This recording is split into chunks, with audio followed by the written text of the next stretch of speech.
In this video, I'm going to show you how to cancel your Revolut Premium plan step by step. First, open the Revolut app on your phone. Tap on your profile icon in the top left corner. Now select your current subscription, which should be Premium.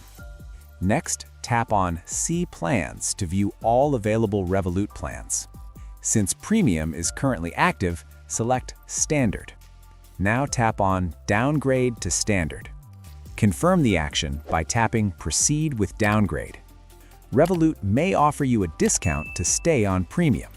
If you still want to cancel, tap No Thanks.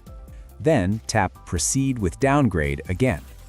Finally, tap Skip in the top right corner and select Confirm Downgrade. That's it. Your Revolut Premium plan will now be downgraded to the Standard plan. Just keep in mind that in some cases, a cancellation or downgrade fee may apply depending on your subscription terms. If this helped you out, please subscribe. It really helps me out as well. Thanks for watching, and I'll see you in the next one.